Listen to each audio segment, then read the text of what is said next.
Yeah, I'm glad you could make it. You're one of the people I was like most excited to have on because like you. I remember the first time I did comedy at the Odd. It's like almost 9 years ago. I remember you performed that night. Yeah, you were very good. You did like a joke I'd never seen you do since about like Springsteen. Oh, what was it? It was something like it was like the character in the Springsteen song was like, "Come with me and we'll get out of this town." And you're like, "Where would they go?" Yeah. I don't know. Was it just the one time? I think it was just the one time. I probably heard of Springsteen on the way there. But you were like standing in like the shadows, like off to the side of the stage, and it was just very different than the other. It was like there's a lot more like emotion and like dynamics and stuff, you know. Oh, thanks. I really appreciate that. I think you do like I'm a big fan of yours. Oh, thanks. Yeah. I'm trying to get more into performing more, be like more, you know, not just stand there and say jokes, but be more. Me too. I want to be more like that. I want to be more Chris Farley. Oh yeah? Yeah. Like goofy? No, like just like dumb and goofy, because that's not what you do. Well, like explosive and like kind of all over the place and intense. Yeah. More like theatrical. Yeah. Okay. I think you do that. Oh, okay. Yeah, there's a joke. Emily came out to the music hall like recently, and you did a joke about like getting your name written on the board when you were a kid. Yeah. It was really funny. I remember on the way home we were like, that was like the funniest thing all night. And it was kind of like, I think what was funny about it was just like the emotion of it, like doing the act out of the kid who's like, "Oh no, yeah, my name's on the board, my life is over." Like, yeah, and I think that's like spontaneity. Yeah. So I don't like remember that really. Yeah. In the sense, like I wish I did. I feel like sometimes I just go up with like an idea, and sometimes it works well. Yeah. Like something comes through and it's like very natural and fun. Yeah. And then other times I go out with the idea and then I just don't have anything. Mm-hmm.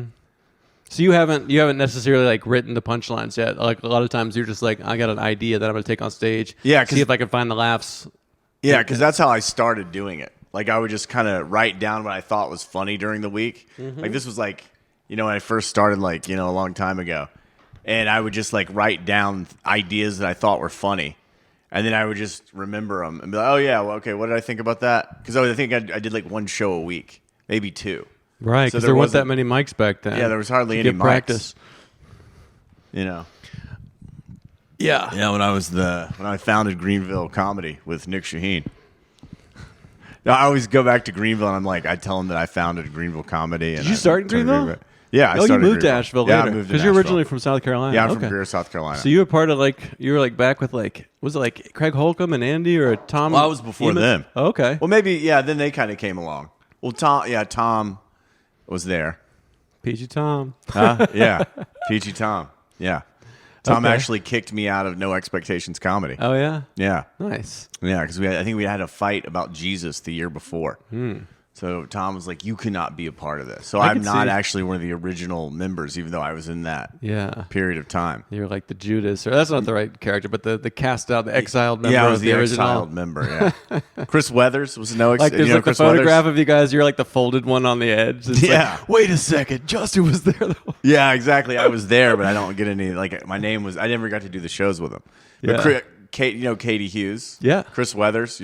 Chris was part of that. Oh, love Chris. He's probably one of my all-time favorite. Yeah, he comedians. is like one of the greatest, and like he's amazing. He'll come out with Katie, and Katie's amazing too, but he'll be like, "I don't even feel like it tonight." And then, like every third time he gets up, and it's like every time I've seen that dude perform, it's been amazing. Oh my god! In different ways. Like sometimes it's like one-liner jokes perfectly. Other times it's like he's just improvising. Oh, he's incredible. And then he's a little. He reminds me of Cody a little in that he like. Afterwards, you'll be like, "Dude, that was awesome." He's like, I don't know. Yeah. He's not trying to, look into your eyes and be complimented or. Yeah, no, it's totally. Like, am I just making this dude really uncomfortable by trying to, get to know him or ask him questions? They are very similar in that way. But yeah, Chris was just watching him every week was just a lot of fun. Yeah. And that's kind of how I started. Was like I wanted to make Chris laugh and like Katie laugh. Yeah. And like there's another guy, Michael Robinette, who I loved a lot. I would try to make him laugh. So I wasn't really thinking about the audience. Yeah. It was just like, can I be weird and make them laugh? Yeah. Because I've heard you say, I think you told me once that you feel like it took you a while to like figure out, you came at it from like a different There's like it, and that's usually the case. I mean, occasionally you get somebody that like comes along and is funny in their first year, but usually it takes a while. I was funny, but like funny maybe only to me. Yeah. So yeah, like I thought I was funny. Yeah. And I kind of hated stand up at this point in time, and on a level, and some like I didn't like the joke format. So I was like really like pretentious, and I hated like the late night humor, like the that kind of stuff. It is kind of phony. I mean, yeah, that's just kind of how I felt. Yeah. At the time, I don't really feel that way anymore. So I just kind of came out to bomb. Yeah. Like I came out to be weird and make people like kind of uncomfortable. Yeah. It was more like performance art. That's great. As long as you know that's what you're doing, I think that's great. You know, Yeah. as long as you're not like, why didn't anybody laugh? It's because you're fucking weird. You're doing like you're starting from a very weird place. You know, like I don't know. I think like Cloud or somebody. That's somebody that I feel like they are not starting with like the traditional type stuff. It's like you start by being weird, and then you do it long enough, and then when you get funny, it's like you have your own version of funny. Exactly. Because you forged your own path. Yeah. So to me, that's kind of compelling because I came more at it like, let's try to write some jokes, and then now I'm trying to get weirder. Yeah. Yeah. I kind of came in that sort of maybe a little backwards way, which gives me a little bit of a heads up in the sense of like I don't really care if I bomb or not. Yeah. So I don't like so I'm kind of there's like maybe more of a fearlessness. Yeah. Because I came to bomb. Like I remember one time actually doing a show at in Asheville at the Magnetic Theater. This was when I was still living in Greenville. And the mayor was in the audience. And it was like a packed room. Petey actually told the story of this really? on this podcast. But you should tell it. You should tell your version of it. I want to hear the other side. and people were like, you should do good tonight. Yeah. Because the fucking mayor's here. Mayor's don't fuck this up. And at this point in time, like, once again, at this point in time, I was maybe a little more disconnected from this reality. So I thought the mayor was kind of like a joke character in the realm of existence. Like I just thought, what is the mayor? In a sense, they are. It just sounds like funny. It sounds like something from like the 1950s. Like here comes the mayor. Everybody, you know. Yeah. So I just thought, or like maybe the 1880s. You Yeah. know, like the sheriff and the mayor are in town. Yeah. So I thought the mayor was kind of like a joke. So, but I did try to I did write a joke that did really well, and I remember being very uncomfortable. So then I told a couple of really bad jokes that went really bad. Yeah. And then I was like, all right, back to normal. Right. Like you needed to reset it to what you're comfortable with, which is like silence. Yeah. And awkwardness. Yeah. And then I got these, I remember telling a joke that was pretty offensive. What if you just kept trying to do bad jokes, but they just kept laughing? Yeah. That's like the sketch version of there's my head. There's a Twilight Zone. What was the after Twilight Zone? You know what I'm talking about? Is it the one with Camille? The not John. I haven't watched it, but there's a recent. I can't. It's whatever came after Twilight Zone. It's the same guy that did Twilight Zone. Okay. And there is a amazing episode where a comedian just wants people to laugh. Right. And so then he makes everybody laugh all the time. He's like kind of cursed. Yeah. So he'd be like, "Hey man, you got any bananas in here?" And then you'd be like, "Ha ha ha, yeah." and he's like, "No, I just really want a banana." And he's like, "Oh man, yeah." And it's a great episode. Yeah, it's like be careful what you wish for. Sort of King Midas kind of shit where exactly. You can't have a real relationship. Yeah. Well, that's interesting. I mean, did you because I know you do like poetry and you perform like is slam poetry the right? Is that the right? Yes. Was that before comedy? Yeah. Okay, so you had. I was doing poetry. So you were used to being on stage, yes, not getting laughs necessarily after everything. Well, I also kind of got into slam poetry to kind of. This is once again very weird person that I was at this point in time. Probably affected by like mushrooms and acid in my childhood or whatever. But I got into slam poetry to kind of ridicule slam poetry as well. Oh. Like, 'cause I thought that was kind of stupid. You're kind of like getting into things to sort of subvert them a little bit. Be like, and I had a guy who was like a slam poet. He was on the Russell Simmons show, the Deaf Poetry Jam, and he saw me perform, and he thought everybody hated except him. Yeah, his name was Just Cause.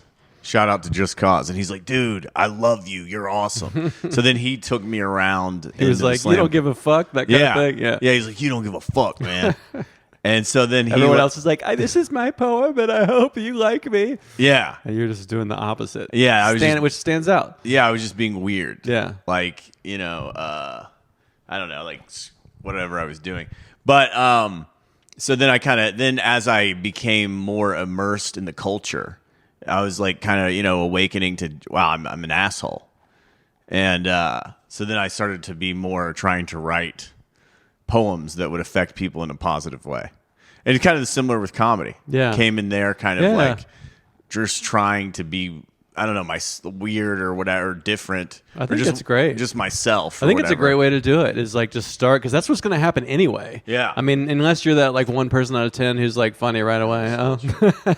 Yeah. You want a napkin? No, I'm good. But yeah, like I think just embracing it's going to be bad at first anyway. So just be weird, and then the longer you go, the more you can kind of refine it into like jokes. Yeah, I remember Minori really helped me out. Oh yeah. I love honesty. Yeah. And Minori was like, Minori had I got a show at the a weekly, or I think it was like a monthly show at someplace downtown. And I was like, because me and Minori were friends. So I was like, oh, book me, and she's like, no, because you ruined the show. She's like, when you come in and do all your crazy, it like kills the comedians before and after. Yeah. And she's like, you're a wild card. Yeah. And I think you're still a bit of a wild card. Yeah. I think if you want to, you can probably do like consistent, but I think you kind of just kind of a wild card a little bit. Yeah. But I think it's good. Yeah.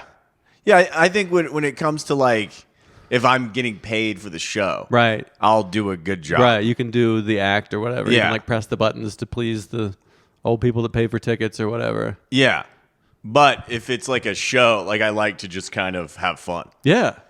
Yeah, definitely. Wait, last night was a lot of fun for me. Ooh. It was the competition. Who won that? Jason Webb. Oh, nice. Yeah. But I did like my like little like da-doonch jokes, and I was trying to hypnotize the audience to vote for me. Yeah. So you actually did the joke. But it didn't work. So I was bad at comedy and hypnotizing. Yeah. Because I didn't win. But I did try. So yeah. that was fun. So it was fun to kind of like do a joke and then be like, vote for Justin. Get like. Yeah, because that, like, you let me headline Kava Bar last week, and that was like a dream come true for me, because that was like, I'm going to go long and weird and try new stuff. Because usually when I do a headlining spot, it's like, all right, I got to press play on the act. And a lot of times that'll be like, it's increasingly being more like clean audiences and stuff too. So for me, it's like I feel more alive and like myself when I'm getting just chaotic and just being weird. Yeah. So I'm kind of doing it a little the opposite of you, where like I'm trying to go more into just being a weirdo and not worrying about laughs and embracing the silence. And you did great, and people liked it. It was very supportive. In that thing, room. though, and when you do that, it's kind of maybe not. I remember this is a guy that I don't think he does comedy anymore, but he runs a really awesome like bike, a dirt bike. He owns a dirt land, and then Jared Harris, great comedian. And he used to tour with like Rory and Nate Bargatze and stuff. Funny, great guy. Jared would do that a lot, where he would do like an hour. I remember one time he did like an hour and 10 minutes, and he did like 30 minutes of just like trying to get the microphone into the microphone stand. But it would kind of it's like, if you're interesting, yeah, that's as good as, maybe not as good, but it's attention. They're looking at you. Yeah, you have their attention. You have a charisma. I do think there's a charisma factor where you can just be like doing anything up there and people lean in. And I don't think I've ever been like that with anything. So it's like I really do have to write my way to it. And I am kind of jealous of that some people just have a certain like aura or charisma. Rory Scovel, when I used to, because he's from Greer. He used to Greenville. He's so amazing. I mean, he has that. I feel like Cody can do that sometimes. Yeah. Chris, I feel like, does that. You mean they could just stand there and just kind of just be a feeling person, not say anything, and the audience with Cody, lean maybe in. it takes a little bit. You kind of have to get into him, but Cody, I feel like Cody can do that. Yeah. I feel like I've had moments where I feel that I've done that before. We're just kind of like being in the energy of funny. Yeah. I'm not saying I can do it like nearly every time. I feel like a thing can happen too when you become a more senior comic in a scene where it's like people, you like it's harder to trust that too. And I think Cody was saying that's one of the reasons he might be trying to leave, is because you can't always, everybody's like loves him before he goes up. So you might not always be able to trust those laughs. Like he's just up there adjusting the mic stand and everyone's like, ah! Yeah. But then if you went to a new place. But I think Cody, from my perspective, and I mean, all this with love and respect, I think that Cody's like one of the greatest comedians.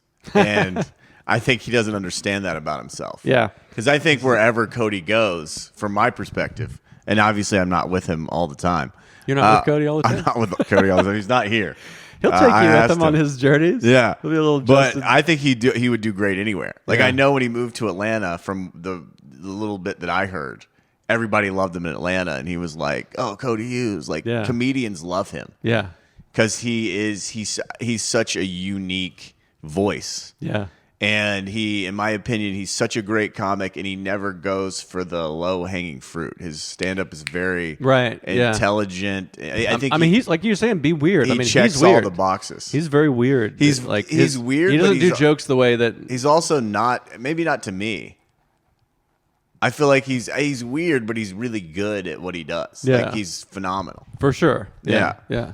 So I mean, I think that if you can kind of have your own sort of magic that he does, I think anywhere you go, you're going to get laughs and do well. So I think Cody would do well anywhere. And Cody has also, I would say done more sets than any of us. Oh, yeah. Scene. So I mean, that's not the only reason. It is possible to. Cody's been as good from the beginning. Really? Oh, Cody was hilarious. Because when I started, I did not really care for it, but now I think I didn't really understand what he was doing too. I think we talked about this when he came on. Like, he was at a really super risky time then. Like, he would just get up every week and never say any of this shit again and not make set Yeah, lists. I thought that was incredible. And I mean, and I think when I was new to comedy, I didn't quite understand. I was like, I wanted jokes, So somebody like watching him and then watching Jason Webb get up and just do a little joke, I was like, I can kind of understand that more. Yeah. But now, having more experience, I can see that, like, Cody's journey into just like, I don't give a fuck, it's gonna be weird, and then when he comes back and does a special or something, now he can bring some of that weirdness back. Yeah, and his special's phenomenal. That's cool because, like, Yeah. I mean, obviously, I'm a huge fan of Cody, and I know you've said that he's the greatest comedian a lot, but I never was sure if you were like being. No, I think he is. I was never sure. I think Cody's amazing. Okay, yeah. Like, I think he's incredible, like, next tier talent of stand up comedy. Like, I think he can. I think there's that, and this is just my own version of it, and it's completely subjective. Yeah, obviously, but like, just his ability to. I don't know. I think he just checks all the boxes that I want from art. Same. Yeah. Like, creative. Yeah. Unique, hilarious, fun. I don't know, whatever else I would want. Dynamic range. Dynamic. He can get up and be like, and then he can explode into like, I'm a cartoon character. Like, it can just keep you. And then if somebody interrupts, somebody's like, what? And he can deal with that. There's just a lot of the tools. The tool set is like got a lot of sharp, amazing tools that can kind of handle. Yes, and natural. It doesn't feel like I think some of the best it doesn't feel like they're joking. Yeah. It feels like you're just kind of hanging out with them on some level. Yeah, like conversation. That's another like theme of this podcast is the more you do comedy, the more it becomes a conversation. At first, you're like looking over their heads like, these are the things I've memorized. Not you, but a lot of people. A lot of people. Yeah, a lot of people. But then eventually it's like this is a conversation. And that's kind of the idea for this podcast is that, like, this is actually going to help us get up on the mic and this is like, we're trying to be good talkers and say our ideas, and I want my stand-up to get more conversational. Yeah. So this is kind of a chance to practice like conversating into a microphone, but without the pressure of like needing to be funny, Yeah, and I think that's something I'm good at, is being very conversational with the audience, right? And very nice. Yeah. I feel like I used to be maybe mean, but now I think you and Cody both, when I started, were a little more mean, and I think that's just kind of part of. You get better at comedy, then you also get an awareness of the room. And hey, somebody like set up all these chairs and shit. Maybe I shouldn't just be like, fuck everyone here. Yeah, well, Cody helped me with that. He told me, I remember he said that, like, and this is just what he said. He's like, your normal disposition is too far away from being mean to be mean. Like, my disposition is I am closer to being mean than you are. So when you do it, it feels more scary. Because I would do it and it would like... The audience would not laugh. Who's normal? Your normal disposition is closer to being mean. To being kind. Kind. Okay. Yeah, that's what he said. So it feels kind of false, like it doesn't. It's like more jarring. This is how I interpreted it. Yeah. Because like if I'm maybe like kind or nice or do my best to be nice, and then I kind of flip on a dime and I'm like being mean. Yeah. It's like. What the like? But I liked that though. I liked the audience wouldn't know what was happening. Yeah. Like that was fun for me. Yeah, it's almost like performance art at that point. Whereas I think like you and Cody both like, we use words like comedy or stand up to categorize these things that really aren't. It's like, is the movie an action movie or a thriller? Well, it's like it's both. And I think you and Cody definitely the Venn diagram between comedy and performance art. Like there's like a good shaded chunk between the two, Yeah. which is what I like Maria Bamford, like she's phenomenal. it's kind of what you said about Cody checking all the boxes. Like I would say that about her, where Yeah. it's like it's funny. There's jokes, but there's also vulnerability. There's also voices, and she's speaking her truth in a way that feels like cutting edge and right now. So I think that kind of is like what I thought of when you were saying about Cody. Like, like totally. Maria Bamford, like that versus like the late night dude wearing a suit, just being like set up punch, set up punch, set up punch. Yeah. Which I appreciate that. Yeah. I think it's if you're good at it, or if I like it, I guess. For me, that kind of joke is like after I don't want to hear it for more than 5 or 10 minutes. It's like if you want to do an hour, I think you have to get into more performance art. Well, I think Mitch Hedberg was great at it. Like, right. Like phenomenal. And it takes a certain like Mitch, Stephen Wright. I would say somebody in the scene now, Mackenzie. Yeah. From Greenville. Have you totally. seen? She's hilarious. I know. And there's like so many. Yeah, exactly. I 100% agree. I saw her last night and I was just cracking up laughing. I know. Like, what is happening? Like, why is this so good? Falling in love with comedy again. Yeah. Because, you do it so much, you get kind of like...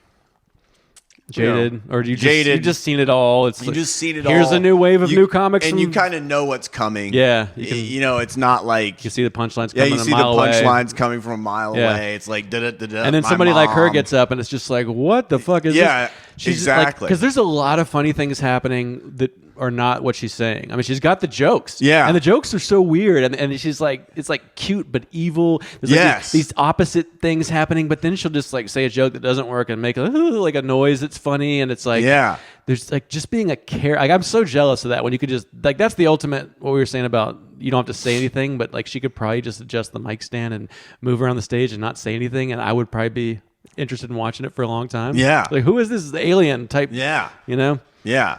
Yeah, she's great. And I think also for me, like, kind of like growing up and understanding where my humor's coming from and like where my like, kind of being mean was maybe like some sort of like defense sadistic like power move. Yeah. Against being like, a shitty young dude. Yeah, like hate, like, because I always thought kind of like when I was growing up, I always thought like the world was like phony. I guess I was kind of like that character from Catcher in the Rye. Yeah. And I thought everybody was kind of like full of shit. Yeah, that's true though. So, but you have to kind of grow into it. Yeah, you kind of have to grow. But it's not a good look to be in your 40s like that. Yeah, you can't do that. Like I always say, like I switched to drums because like I used to get up and yell, and with an electric guitar, I had all this hair. I was in my 20s, and it's like nobody wants to hear a 44-year-old dad up there like yelling. Yeah. Like it's just you got to age out a certain voices and personas. Destroy the old you. Totally. Make a better one. Yeah, so I think that understanding that, like, where it was coming from also, like, kind of changed me to be, like, just be... Because I've noticed also if you can just be kind to the audience. Yeah. Like, one time I got booked in Greenville to do, like, a show, and it was, like, a bunch of Christians is what I, like, kind of came to realize. And I was doing my Christian jokes that usually do pretty well. They're funny. Yeah. And I'm doing them, and nobody's laughing. And I'm like, oh, is everybody in here? They're like, yeah, everybody's Christian. Yeah. So then I was like, I could have like maybe, but they're not woke Christians. They can like laugh about. Yeah. They're like Southern Baptist Christians, Greenville, South Carolina Christians. So then I remember Greenville Christians. Yeah, Greenville Christians. So I started like, I called some lady on stage and started talking to her about her dog. Mm-hmm. And I was just nice to her. Yeah. And I didn't say, like, I wasn't making fun of her. Yeah. I was just like, oh, all right, tell me about your dog. And she's like, Mr. Pebbles or whatever. And it just killed. Yeah. Maybe it was because the first 5 minutes was so uncomfortable. But you were aware that you had to switch it up. Yeah. And I just was nice. Instead of just trying what doesn't work. That just kills me when I see somebody just keep trying something that's not working. Oh, yeah. You got to attempt something else. Yeah. But I think being nice to the audience is so important. And it's a thing I see. I mean, because people will be like, well, Doug Stanhope gets up and shits on everybody. It's like, okay, first of all, you're not Doug Stanhope. They bought a ticket with his name on it because he is an asshole I think on stage. You have to be it's hard to be good. Like, he's good at that. Yeah. Cody's another one is good at that. Yeah. I even think Cody has really dialed that in. Like, he did a feature set at the Pulp a few months ago. It was after his tour in January. He did a great job, and there was this moment where these ladies were like close to the stage, and they were just being disruptive and on their phones, and he was like, and there's a moment where he like turned, and it was like a confrontation between him and shitty audience members. And the old Cody, I think, would have been so cruel to them that the whole audience would have maybe lost. Because, if you're too mean, the audience goes, ooh, I don't want to laugh at this mean guy. Yeah. But he did it in a way where I was like, wow, he's really like, he's got all the skills from when I started, but he's just nicer. Yeah. I do think you got to be nice. I mean, sometimes like the auditorium, there'll be like a really hip crowd will want to be shat upon. Yeah. But Greenville Christians, they don't want you shitting on Oh, them. totally. Yeah. Yeah, I remember I booked Cody. I did this show in Western Carolina for a little while at this sort of like really redneck Trump kind of bar. And I remember I bombed, Mario bombed, and then Cody went up and just made fun of him. And they just loved it. Like, it was like amazing. So, I mean, I think if you can do it, it's like a skill that's kind of hard to be good at. It is, and you have to put yourself like beneath them in some way too. Because like, we did this hillbilly jam. It was the hardest I've ever bombed a few years ago. It was like out in Maggie Valley. It was a bunch of people, whites from the hills, there to listen to banjos, and then they got Asheville comedians, and we all did very badly. But I did the worst because like Jess Cooley got up first, and somehow did pretty all right by just being like a maniac. I think he was kind of like, I'm crazy. I've had all these problems. And then the mayor was there, and he was like, the mayor's gay, and people were laughing, and the mayor was kind of like not laughing. There's 2 stories with the mayor at the comedy show. It's crazy. Yeah. But then I got up, and I went straight in like, oh, what's up with this gay mayor? And there was just something about like the skinny jeans or the glasses. Yeah. Like they immediately, it was like, I am some fancy Asheville guy talking down to you. Yeah. And I had to stay up there so long, and it was like, I was like, fuck, like I was trying to roast them, but I was on the wrong side of it. And the more I tried to get out of it, the more and then the show became like, can we destroy this asshole? At some point they started actively shouting. It became like, now the show is like, can we make him cry or destroy him? That's exactly what happened to me in Waynesville. And I kind of turned it on them, and I'm like, I'm more Southern than all of y'all. I'm from Greer, South Carolina. I was like, my dad was born in a mill. And I just started kind of yelling at them, like, we're brothers, man. He was born inside the mill? Yeah, I was like, he was born in the mill. Like with like a silo delivery? Yeah. So I was just yelling crazy shit at him. Yeah. And then at the end of the night, because they were all harassing me. Yeah. Like, they came up and they were like, props, man. Like, we're sorry, we apologize. That was cool. I was like, we're brothers, man. Yeah. So you managed to pull it off, because I didn't. They just hated me more and more, and then when I left, it was like, yeah, it was. I did 45 minutes. Oh yeah. So I had a long time. So the first like 30 minutes, it was that. Yeah. It was me making fun of the South, them hating me, and them roasting me and telling me that I sucked. And then I was like, "Fuck you! I'm the best comedian ever." And I just started like, "Why would you shit on your brother, man?" So like I just turned it on him a little bit. It's nice when a messy set can come together at the end. I think, I mean, that's one of the things. Getting older, and I'm not like necessarily trying to be famous or anything, but just the ability of comedy to like bring a room together. And like I want to perform for rooms that are culturally different. I don't want to just like perform for liberal audiences that I go like, abortion should be legal, and they're like, yay, and I go to therapy, and they go, yay. It's like getting out there and like trying to. It's fun. Yeah, trying to like. Yeah, I did like connect. a black room once. Yeah, and I was making fun of white people. Yeah, and everybody was laughing. And then I did. Then I was like, I can do slam poetry, so I started doing slam poetry. But anyway, how'd that go? It went well. Really? Yeah, it went good. Wow. But I remember this woman came up to me, one of the comedians, and she's like, they don't want to laugh at. This was her words. They hate white people. Yeah. They don't want to laugh at them. And that taught, like that's not like a fun thing for the. This is what she said at the time, But that like kind of I'm just saying, like, anytime you get to go into Out of these your experiences, culture, yeah.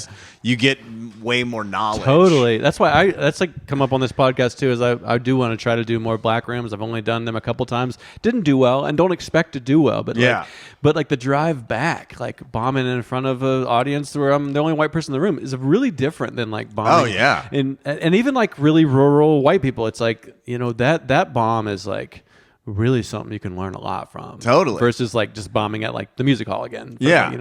100th time or whatever. Because the new jokes weren't good, but it's like, oh, this is like a whole different, like what they see, the privilege that I'm bringing to the stage. There's all this stuff you start to think about. Totally.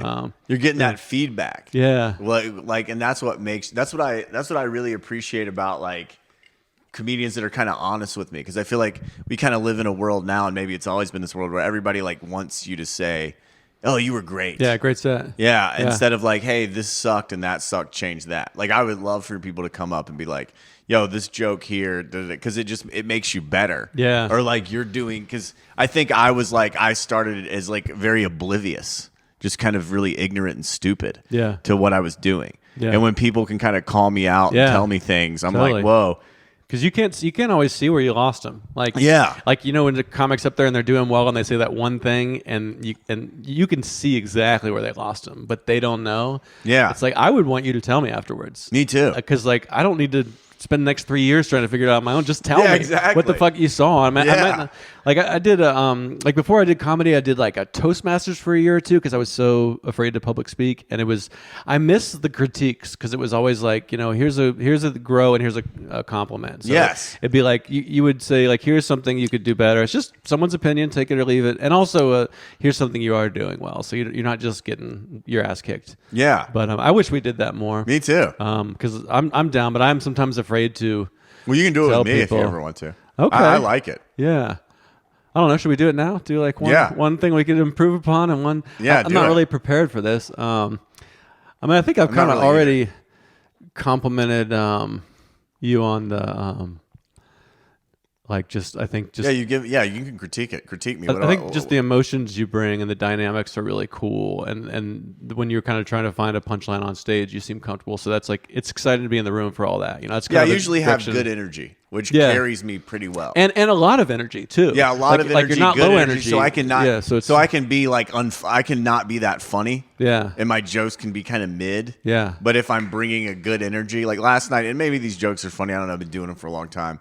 I just did the jokes that I have, like but I felt like I had good energy, so it went pretty well. Like you ever have a friend that does something for you that you didn't ask? I love that joke. I feel like that's a great like Mitch Hedberg, like just a one-liner or two-liner. I guess I'll try to do. You got to do it for me too, though. Okay. I would say like if I had to give a critique, you might not even still be doing like the Southern accent voice, but I think I know I'm from the South too, and I talk like this. I don't personally get offended by it, but I think it's becoming where like if you do an impression of somebody that doesn't seem super smart and you do a Southern accent, that can sometimes maybe push people away. Yeah, I kind of ran that into the ground. Yeah, I want to put out. Are you still doing that, or is that more like an older? That's kind of. I do have like this like. I wanted to do a special. Yeah. Of all that material. Yeah. And I did a really great set. Mario booked me in Local Color in Helen. This was like last year, and I did all the material. Did like 25 minutes, and I killed. Yeah. And it was like, and so I feel like I want to put that out. Yeah. And there's still a couple of those jokes. I love that Benny joke that I do about like the guy shooting his kid. Yeah. I mean, and it is kind of like I enjoy those jokes, and like you're shouting like Bernie. It's like it wouldn't be the same if you were doing it in your voice. So and maybe that's me projecting a little because I'm trying to do more characters and voices, like Maria Bamford when I can, act outs. But it is kind of like, all right, which voices can I do? Well, that's the other thing. It's like I remember I was like, okay, I have to write material. Okay, what can I write about?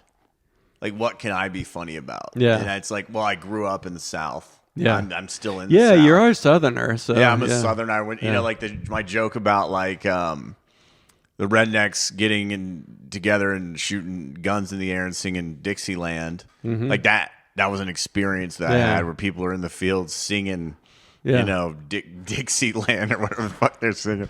Like, so it's like experiences that I had that were like, and I do have other experiences that maybe I haven't figured out. Like, I had a conversation last night with a friend. I have a lot of weird experiences as a person. I'm like kind of a weird person. Yeah. And so I'll have these weird experiences that maybe I can't really figure out how to put into joke form. That's the great journey of it, though, right? Yeah. Is that, like, maybe I'll do that tonight. There's things that we've lived that we haven't figured out how to talk about yet. Yeah. And like, it's cool. It's like, you got to keep going, you know, like maybe like Mike Mello was on. He was like, save all your old joke notebooks. You know, maybe you couldn't figure out how to make this funny now, but in a few years you might be like a better comic, and you can go back and like, oh yeah, I had an idea here, but I didn't have the skill to get him to laugh. Yeah. All right, so you got to do me now before we forget. Okay. And I can handle it. I'm not weird about like. Yeah. I'm not prepared, but I could say. I mean, I feel like. But I think it's kind of like, okay, what are you going for? Yeah. Before the criticism. So what is your intention in Yeah, what that's a good question. I mean, I think like, you know, really it's starting to shift more towards like speaking my truth, though I don't like that language, and just saying the things only I can say. But I do want there to be laughs. But I'm also kind of open to being a little bit more on like a Cody journey, like right now, where I might get less funny for a little while in order to go to new places. Yeah. Take more risks. Yeah, I've done that. Yeah. So, but you know, ultimately I want to be able to say the things only I can say, and they're all laughing the whole time. And I don't know that I'll ever get there, but that's kind of like where I'm trying to get as close to that. So I guess right there, I would say maybe confidence. Mm-hmm. Okay. And feeling that you can do that. You mean on stage or off, or both? Yeah. Yeah, feeling like you can do that and understand. Because, I mean, I do think like, and I just noticed that in my own self, and like, because I'm a big energy guy. Yeah. So like, if I believe, and I've done this from the beginning, like I would go up and do weird characters. Yeah. And if I believed in the character, commit, they would laugh. I would like somehow get some laughs. But I would notice like right when that doubt would creep in. Yeah. Like last night, I remember right before I got called up, I had a couple of doubts of like, because I had this hypnosis book, and I was like, I wrote this book. It's hard to get there when you're already there. And I wrote this book called Hypnosis. And then I was like trying to hypnotize people. But like right before I went up, I had this doubt of like, oh, this isn't going to be good. Yeah. And then I was like, oh, I got to get out of that. Okay. And you've like done it enough to where you can shake that off with your will. Because I think I most of the time, if sometimes I can feel into if I'm doing a new bit or something that I don't know if I get self-conscious. Yeah. And I'm a very self-conscious person in general. There's a couple times, but then I'll just quit it. Yeah. I'll just be like, all right, let's go. And this isn't working. Yeah. And then that'll get a laugh. I know. And that's like, I saw Shane Torres, a few months ago, and he was just burned a special. So he was doing that a lot. And that kind of inspired my Kava Bar set, where he was just getting up going, 2 sentences. All right, never mind. That wasn't good. Yeah. And I was like, yeah, you don't have to pretend like he knows it's not working and then just move on to the next thing. Yeah. But I like that, because I think in some ways, like, self-deprecating humor in the 90s was a big part of like my original humor, and I think that's something that I'm trying to get out of, is like, that's not like a style of humor that's aged that well. I think even like younger people today are kind of like not digging self-deprecation as much. So I think it is how you do it. Yeah. But I think it's been done a lot. Because I'll listen back to my sets, and there's like a few things that like, oh man, it's been like going on like 9-10 years now where I'm still doing them, but I feel like I'm doing them less. And one is talking too fucking fast, and the other is if something doesn't work, going like just any sort of, wow, okay, nobody's into kid jokes, and I'll say that, and then when I hear it back, I'm like, why the fuck did you just say the joke and sit in the silence? That little bit of. So is that sort of what you're talking about? Like just little stray. Like there's a voice in your head that's a little self-conscious. Don't say that into the microphone. Just like Steve Martin was like, I made a promise to myself, no matter what happened, to act like it's going amazingly. Yeah, just no matter what. Obviously he's embodied that, and he's incredible at it. Yeah, so maybe that is. I mean, like when I watch Steve Martin, and I haven't really watched him that much. To me, and obviously it was like the 70s. I haven't really seen The Jerk, so I mean, I'm not saying he's not funny, but I didn't get it. Yeah. Like, I only watched a little bit of it. That's one weird time. because he's almost like what you described as being like subversive. I almost think he was kind of. I mean, yeah, you guys almost have a similar thing where like he's kind of making fun. He's doing like satire of stand-up. See, maybe he is, and maybe I just didn't get it. But this is like 40 years ago. Yeah, so maybe like, I just didn't get it. But I will say, like, obviously Steve Martin's incredible, and I'm not where he is, but I guess I'm just saying he embodies that because he does bring that energy. Yeah, and he's committing to it, and they're laughing. Commit. I really like that word. I talked to Moira about that. She's just like, I just commit. Moira's great at that. Oh my god! No matter what the fuck, and I'm like, man, that's I miss Moira. That is not. Yeah, I miss Moira too. Hilarious. I don't. And incredible. Like she would do Kava. Like I would book her. She's one of those ones who's just like, oh, it's been 3 months and I figured it out. Well, she would do Kava Bar, and she would like. I remember this one set. She like riffed for like 30 minutes. Yeah. And it was just like good. Well, it was hilarious. Yeah. It was like one of the best sets. She can there. just do crowd work. And she was doing crowd work. And that goes back to that. It's just a person, just that person up there. It's just kind of, it's compelling, even without jokes. And then on top of that, she knows how to write really funny jokes. Yeah, and she knows how to be funny in the moment. Yeah, right. Yeah. Yeah. And that's another thing I'm trying to get more into, like more crowd work, more like But I think a lot of that, though, from what I'm experiencing more recently, is like, if you can, it's kind of like improv. So, like, I remember I kind of improv'd a lot of my life. Like, I feel like I just go and kind of like play different characters. Or I used to do that way more with people and just kind of have fun. And like when I hang out with these people. But like going to the grocery store, hello, nice, just kind of being weird people. Oh, really? Okay. Yeah. So and they would never know. Yeah, they would never know. That person in the grocery store is like, that's that dude's voice. Well, I realized that I realized I never really had social anxiety. And the reason I didn't is because when I did, I would just be social anxiety. So I would like be at a party that, I just like, I don't know any of these people. I'd be like, hi, I'm homeschooled. Or I would pretend I was raised in a cult, so I don't really have good social skills. I know that probably made you uncomfortable right now, and I can tell by your body languages, but I promise I'm a safe human being. So I would do these I would just be social anxiety at these places. You're kind of just doing characters. Yeah. Yeah. So I feel like I did a lot of improv. And then, because I love improv, but I never really did it. Yeah. But I noticed like a lot of people in improv, or my perspective is they're trying to be funny. And when they're trying to be, I don't like it, and it seems to like bomb. So, are you trying to be funny now when you do stand up, or are you just trying to explore the ideas and then note where the laughs are? Well, that's kind of what I was getting to. Is like, then I realized like when I did improv, if I'm just nice and having a good time and I'm not judging myself, eventually the funny happens from my perspective. So then it's like that's the same thing in comedy. As long as I'm like come out and I have a good energy and I'm like really kind to the audience and I'm like, oh, look at you looking good tonight, just kind of like, hey, and all this kind of shit. Is that eventually I'll find when I did, like you said at the beginning, Emily, and you liked some joke I did about like the name on the board. Board. That I think that came from being in a good energy. Yeah. And then finding it. Yeah. And if I'm not in a good energy, it's not going to work. Yeah.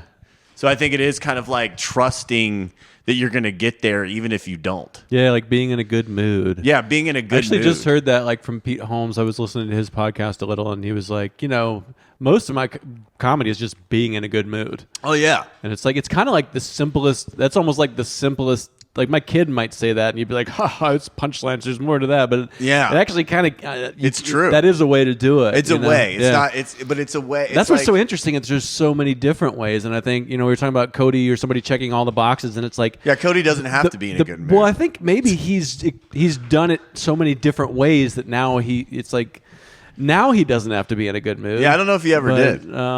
Cody was always really great. Like from the beginning, he was amazing. Yeah, he really he's gotten better. Yeah, but he was great from the start. He was not my cup of tea when I started. Yeah, but I didn't know a lot about, like you were saying, he's a comic. So I think there's some, maybe you didn't use those words, but there's some way to look at it where it's like if you do stand up, you can appreciate what he's doing even more. Yeah. So that's also like, I think about that with music. It's like, as a musician, I would rather make people who are not musicians enjoy my music than musicians if I had to choose. Yeah. Like I've noticed musicians are kind of like the snobbiest listeners and they're picking it apart. Whereas like I would rather have the song land with somebody that just doesn't know how music works. Yeah. You know what I mean? Yeah. So it's like, yeah, with comedy. I really like your music, by the way. Oh, thanks. Yeah. Yeah. I've listened to a couple albums. Yeah, you do. You've done like dabbled in music too, right? Yeah, I've made a couple albums. Yeah. But I don't know how to play instruments, so. We have a similar like taste in music too. You like turn me on to Alex G. I know I love Alex both G. like we're into Bright Eyes back in the 2000s. Love Bright Eyes. So it almost seems to me like the way you kind of approach art, or one of the ways you like it is, you want the artist to be really talking about things that are really important to them, right? Like, I mean, it depends. I also like really like Mitch Hedberg talking about Skittles or something. I love Mitch Hedberg. Okay. I also like kind of absurdist music that like maybe music from the subconscious that I think is like good. I get like I was never really the biggest Pavement fan because I never really related to what he was saying. I mean, there's a couple songs that I love. Was a song about it's kind of nonsense lyrics, nonsense, almost, yeah. But sometimes I love nonsense. You can say Bob Dylan has Dylan's nonsense. Yeah. I'm like, I know everything that he's talking about. Or Yeah. I'll have this epiphany. Oh my God, that's what Bob Dylan meant. Yeah. I never got that from Pavement. Yeah. There's a couple. I love "Spit on a Stranger" and I love "Range Life" is one of the greatest songs ever. Yeah. You like the delicate side of Pavement more Yeah. than So the other stuff I don't really relate to. Cut because Your Hair? Come on. You can't deny Cut Your Hair. Never biggest fan of "Cut Your Hair," but it was like So it's like, I think it's just like like some nonsensical. Like I love Adam Green. You ever listen to Adam Green?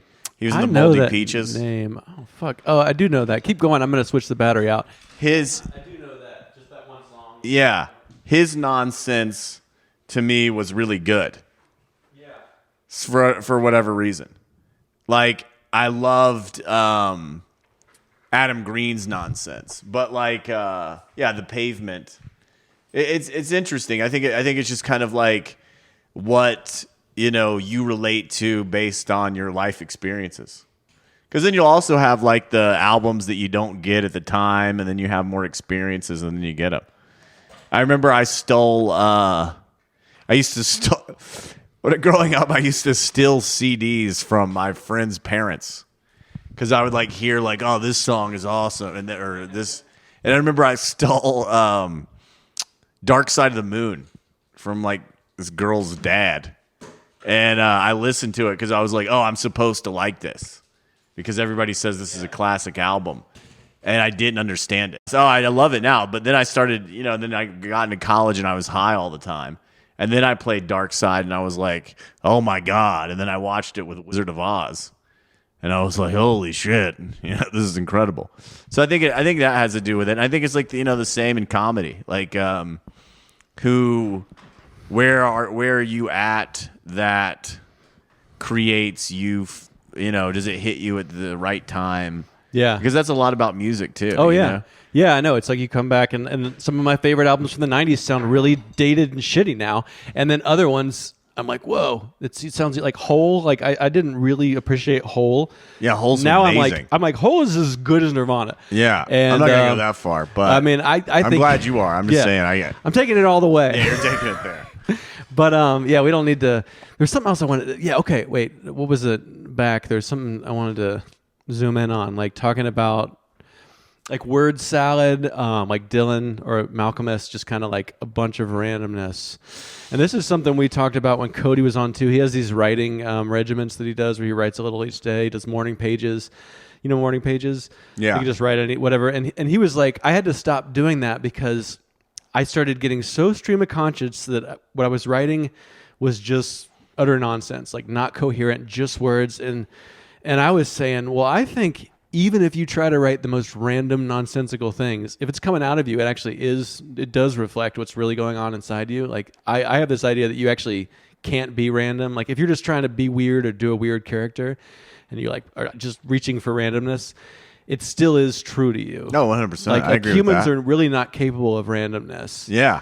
So it can almost be a writing trick. You might to go, not know what the randomness yeah, is. exactly. You can't really understand it. But 10 years from now, you might look back and go, oh. Yeah. Like you ever write something and you're like, I'm just going to write the first words that come to my mind. This definitely isn't meaningful. And then I you used go back to only 5 years write later. Stream of Consciousness. 10 years later. I wrote a and you're Stream like, of Consciousness whoa. book. Yeah, okay. That the Secret Service came after me for. So I think Secret Service came after you. Yeah, I wrote this book and dropped out of college to write this book. It was very stream of consciousness and insane. And I was passing it out to people on the street. And they thought it was like written in this secret language to create this revolution. Can you come in just a little more? Sorry. Yeah. I'm trying to create this revolution. And it was in Columbia, South Carolina. The book was called Gifted Disabilities. Was it a manifesto or was That's it? what they thought, but it wasn't. It was just. Once it's a manifesto. I thought I had a great idea. I thought it was going to be like a New York Times bestseller. Yeah. I thought it was brilliant. I was like, Yeah. this is the greatest book ever written. Yeah. And I would see people at the street and I'd be like, this is the greatest book ever written. Read this. Yeah. And because I got free copies because I would print them out at the school where the paper in like the dorm room. So I could just print them out all night. But yeah, so I mean, it was all random. And I remember I wrote this line that the Secret Service guy asked me what it meant. It said, George Bush receives anonymous love letters from machines. And he's like, what does that mean? And I was like, I don't know. Because I didn't know. It was just like, it was all. You're like in a room and there's a big mirror and they're Yeah. going to break this guy. What the Exactly. fuck I don't know. I'm just doing a character. I know, I'm just stream of consciousness. So I used to write I used to be a horrible poet. Yeah. But I thought that I lied to myself and made myself believe that I was good. Well, I think that it's better to be bad at first and to slowly get good. And, Yeah. and maybe that's just because that's how I've been at everything. Yeah. So it's like I noticed peaking early sometimes is bad. So I think just get like all the ways you're describing, doing writing and like just being bad and throwing yourself into it. That's I think that's a great idea. Yeah, a better way to do it. Yeah, because my poems it'd be like tomato soup, cabinet, a palm tree. And I'd be like, this is really deep. And Yeah. I would try to convince myself and other people that I knew what I was talking about. Yeah. But it was like stream of consciousness bullshit. Yeah. But once again, it wasn't. And that's it was, the confidence. Like I think we're talking about confidence, and you do you commit, and I think you do project a lot of like you're just gonna be with a strong voice. You're gonna be like, this is it. I'm presenting it, and it's like that seems true to you.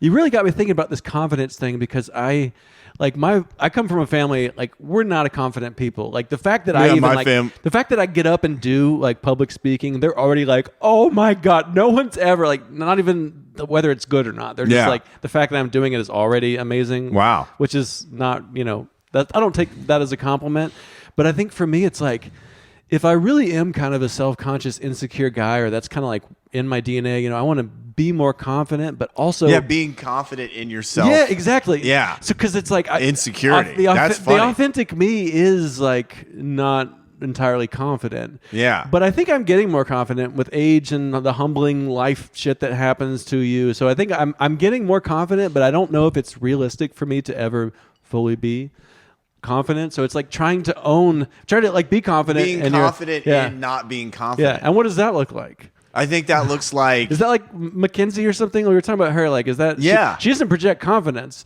necessarily. But she does at the same time. Yeah, exactly. Yeah. It's a weird it's like riddle. I think it's like, can you not be apathetic with your apathy? Can you kind of see it? Can you not be insecure with your insecurity? I think that's what helped me. Can you not be... I got to slow that down. Can you not be insecure? Can you be secure with your insecurity? Yeah, that's another way to say it. Yeah. Can you be secure in your insecurity? Yeah, right. I think I don't think I was never really smart, but I think one thing I've always had going for me is openness. Yeah. So like I am okay with being like honest and vulnerable and looking like an idiot. Yeah. Especially back then. Yeah. So like in kind of being open about it, you're kind of like outside of it.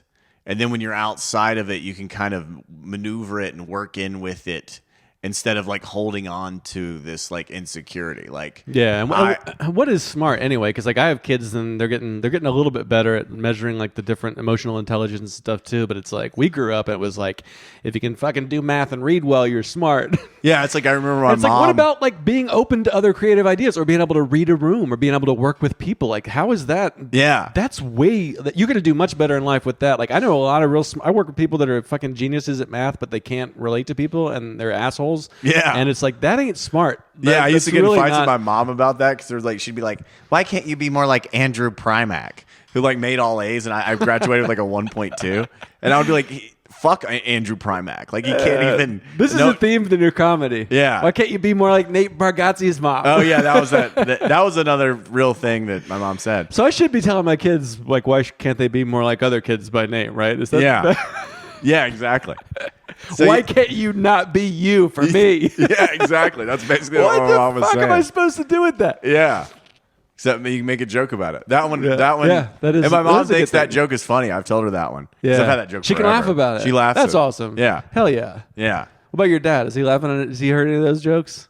You've got some material. I don't know, maybe not as much recently, but there's been chapters doesn't really laugh where I at feel my like you've been jokes. working through a lot of daddy issues on stage, which I've tried. I feel like I have more mom issues than dad issues. Oh really? Yeah. Maybe because I don't really feel like I have. That's I think when I was a kid, my mom was like incredibly loving to me up until about 4 years old. So I had this really great bond with her, maybe 3 or 4, and then I felt like when I came into maybe like self-awareness and like kindergarten, first grade, my mom was like would choose the kindergarten for like you need to listen to the and it felt like there was no more unconditional love anymore.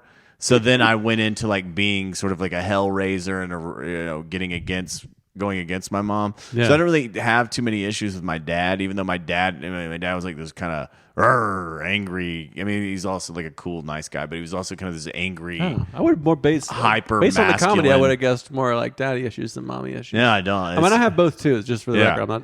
I never really have too many issues with my dad. The issues is it's unfair to my mom, but I have more. Like I had more with my mom just for.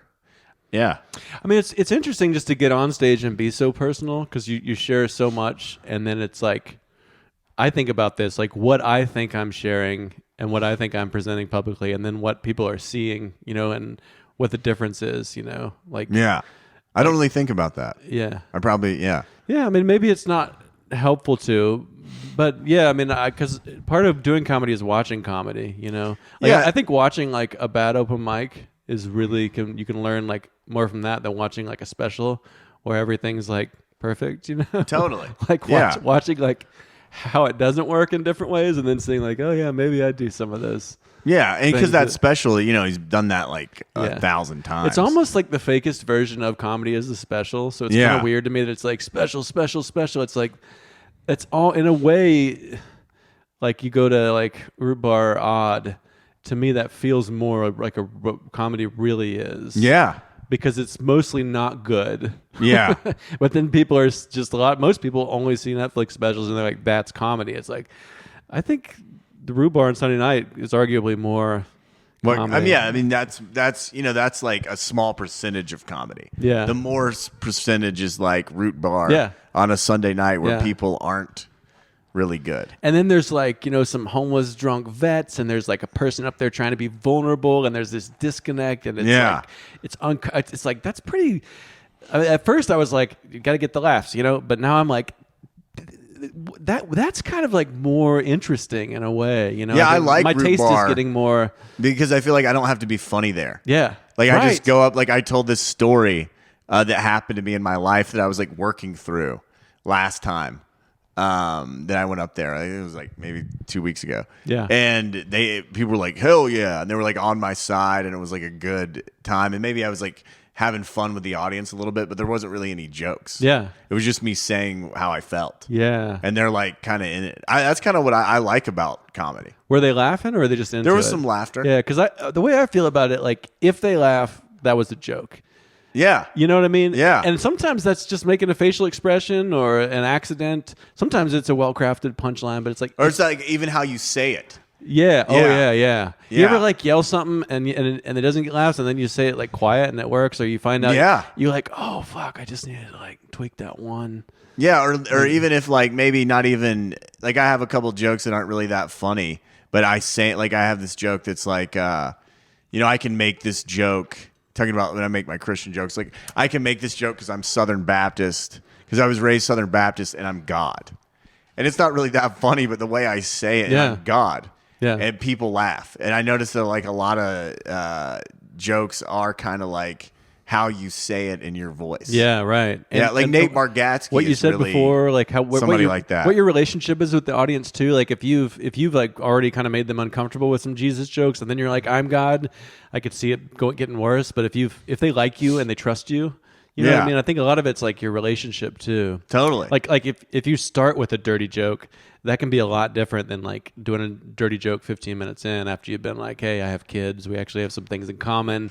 You know what I mean? Yeah. Like, Yeah, and I do think like I love what you're saying about like kind of like what comedy is more, because I think that it isn't really, it doesn't have to be punchline set up, right. You know. Yeah, that's almost getting old timey in a Yeah.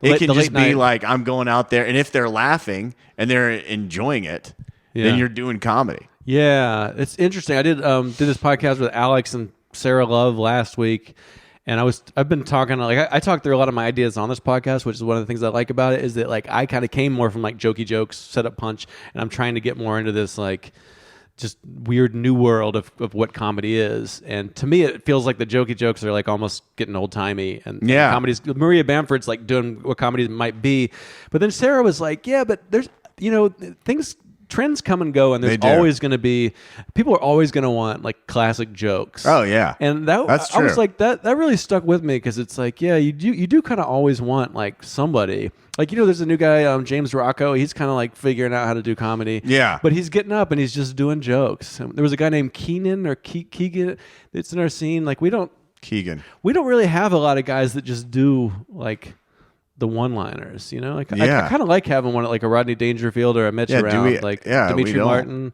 like Yeah. somebody that just stands there and says the jokes. Yeah, we don't really have anybody like That's that. almost like jokes in its purest form. Yeah, Just a set up punch and a one-liner.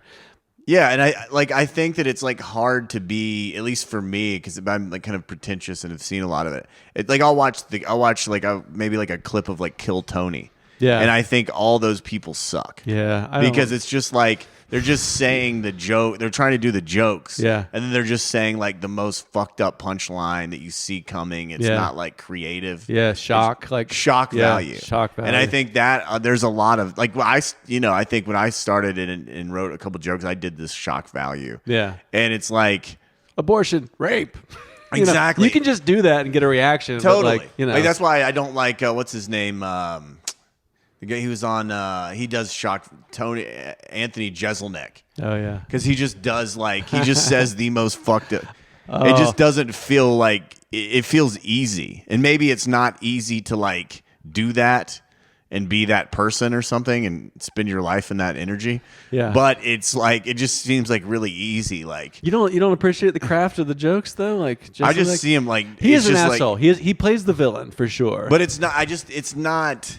It's just maybe I haven't not your watched taste. enough. It's not your It's taste like for- 9/11. My dog has AIDS. yeah. Just like It is. I know what you mean. Like It's like Mitch is doing tropey. it. Mitch is doing it with like a Twix bar. Yeah. So it's like that's It's really arguably smart. harder than you're not getting the shock. It's like, well, how much of Jeselnik's jokes are from the shock? Yeah. And somebody is like, his audience is like, we're gonna hear the biggest villain say the filthiest things. exactly. And I think it's just really comes from people are really suppressed. Yeah. And people Yeah. maybe want to say stuff like that, Yeah. or maybe that or maybe like wow that it's like being in school and yelling out like pussy or Yeah. something like that. And it was like Yeah. because you don't say that, you're not supposed to say that. Yeah. So it's like it just feels like low hanging fruit. That's Yeah. kind of easy to do. I agree with that. Yeah. And I don't like to alienate people too. Like I don't like doing divisive stuff. Yeah, I guess I don't really do any shocking stuff. But yeah, I know what you mean. I like shocking stuff too because Yeah.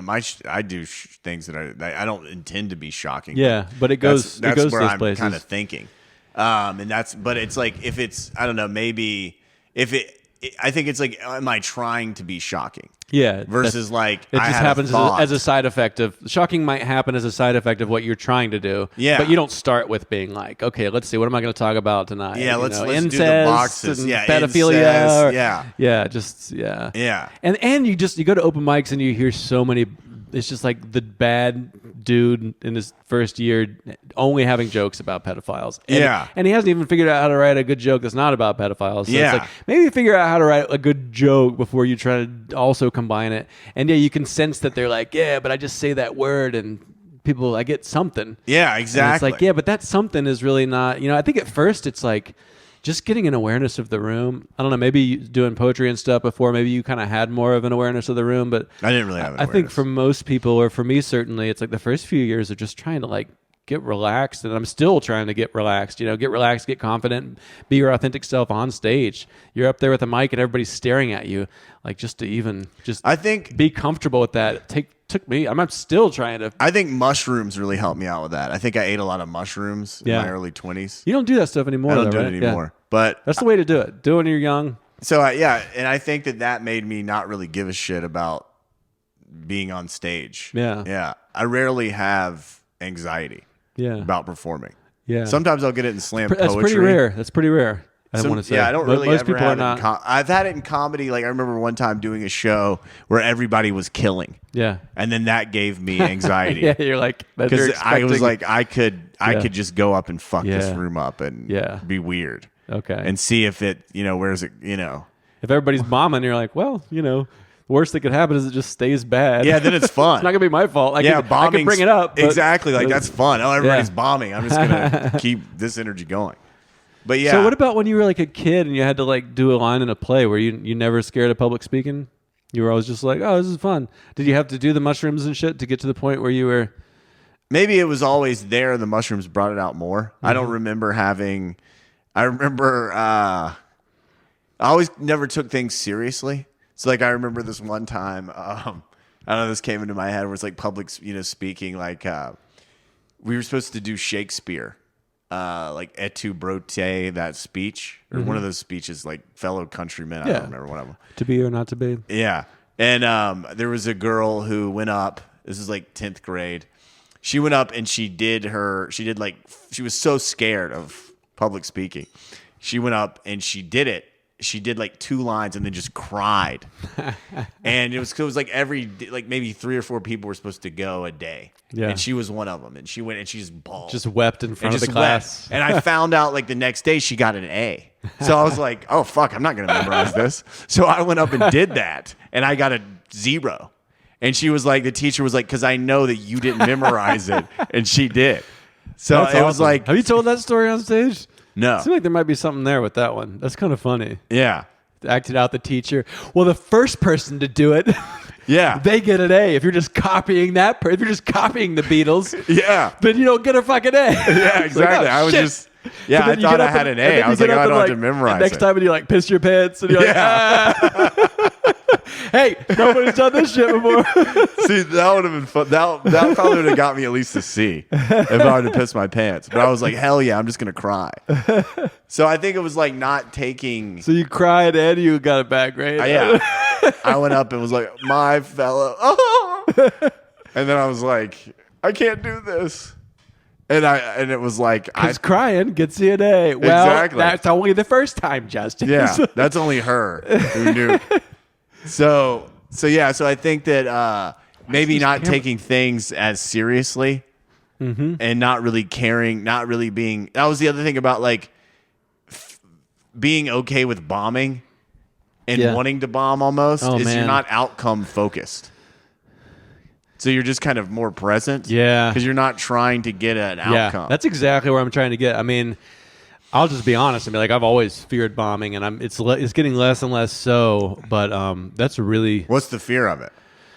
I think it's just being an achiever and like being publicly shamed. I mean, it's like, and that's kind of probably the reason I am doing stand up to begin with. Is like to try to take on that fear. It's like public speaking is like people's biggest fear, and it's like being up in front of people. And then, but I don't think that's true. I think it's more of like, what are they afraid of? It's more of like being shamed, or having a belief about themselves, being mirrored back to them, like I'm not good enough, and then they go on stage and they get mirrored that because people are not on par with what they're doing. You know what I'm saying? Like I think say it one more time. Well, I think it's so if I have a belief that I'm not good enough, and then you've already got that belief, and then I got that self-fulfilling prophecy. Self-fulfilling prophecy. Then I go on stage and people don't like my presentation, or I fart or sneeze weirdly, or have something on my face. Then you're like getting mirrored that back to you. Yeah. So I don't think it's really the fear of public speaking. Yeah. It's more a fear of like public speaking is like getting in trouble. the medium that brings out this like the deeper or like fear is just punishment or shame. Yeah, I of think like not being good enough. I mean, I think like I've only kind of in the last few years like become more aware of like that I am kind of an achiever and I do kind of want to look, So like I think for my whole life I would have been like, no, I don't give a shit, and it's kind of just in the last like 5 ish. Stand up has actually helped with this, because stand up is an exploration of like self and being in a part of a community and being more vulnerable. But I think that's beautiful though. Yeah, it's great. I mean, I've gotten so much. That's why I'm not trying to, I would like to be able to do more hours and get paid more, but I'm not. It's really just the work of it. But I think that's what kind of brings that. Yeah, stuff I mean, maybe other things will work out when you're doing it for those kinds of reasons sometimes. Yeah. But I mean, both of them can, I guess. If you're but doing it's it like, famous. I think there's, it becomes different versions of it. Like at first it was like, I want to be accepted into this group and I don't know what I'm doing yet. So bombing is kind of, nobody even knows your name yet. It's like, oh, and then they might not like you. Yeah, but if you then bomb. at this level, it's almost like a different version of it where it's like, well, all the new comics, I want to show them I got good jokes. It's almost like there can be more pressure to do well when you are kind of more established. So that's been like a really big deal for me in the last year. Is like when I do mics, I do new shit. Even if I don't have any new shit, I'm going to get up and bomb in front of all the new comics and take that risk. And to me, that I'm going to commit to that. And that's been like a recent thing that's felt like I'm really on the right track. Oh, that's cool. Because for years I would say like, I'm gonna do all new shit. I don't give a fuck. And then I'd be like about to go up and I'm like, it's a pretty hot room. I want them to like me. And you just kind of do jokes that worked. Yeah. Which like doesn't really serve you for like the long-term journey as much as like risks and vulnerability and bombing. So yeah, I mean, I think there's a lot there. Like and I think I'm still figuring it out. But I am aware that like bombing hurts and it brings out things, but I'm trying not to like deny what those things are. Yeah, I think that's a nice thought. Them. Caring about the new comics, I just go out and I'm like, Jesus Christ, there's so many fucking new I know comics. it's out of control. stop doing stand up. They need to all start mics. That's what they need to do. Yeah, there needs to be more mics to support all these new comics. Exactly, and that's my thing. I try to be nice to them because I want to be nice to everybody, but there is a part of me that's like, fuck, more new comics. Yeah, and that's just kind of stupid. You got to stick around. I think you got to if it's your first year, don't expect to get on a show. Yeah. Don't expect anybody to remember your name. And then maybe you'll get lucky and you'll get on a show and some people will know who you are your first year. That's great. Yeah. I hope that does happen to you, but it's like the entitlement is what bothers me. It's like, well, I'm not getting on shows. We started at the same time. It's like, well, you're comparing yourself to the one person in your class who got good fast. Don't fucking do that. There's always one of those guys around. Like, totally. I didn't get asked to do a single show my first year. Really? I did one towards the end. What show was it? It was it was one of Michelle's shows. She was the first person to book me. It was out at like the Did you ask Michelle or did she ask you? She asked me. Did you know Michelle before then? Yeah, I was going to like the Pulp stuff then. So, and then, but I mean, it's a lot of stand-up. Yeah, Michelle's great. I love Michelle. A lot of stand-up is not getting picked. Yeah. So there's so many things like bombing in front of everybody, but then it's also like the status within your group and not getting picked. Like you have to be so resilient to so many hard things for so long. And it's like, you got to be aware. Some people in this scene have been doing this for 10 years or more. Yeah. Like you, Jason Webb, Cody, you guys have been, so it's like, you got to kind of know your place. Like it's good to have a lot of new comics and that new energy, but like, don't be entitled, Yeah. If you really want to do this, you got to be humble. Like this shit's going to humble you, and most people quit.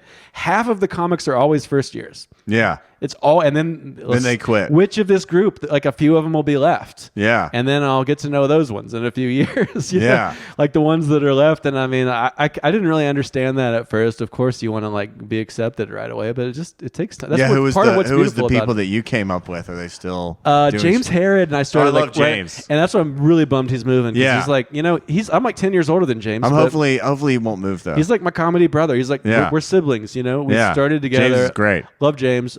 And then Moira and Jess started like a year after me, but I consider them. Oh yeah. And then they're both great. They were so good so fast.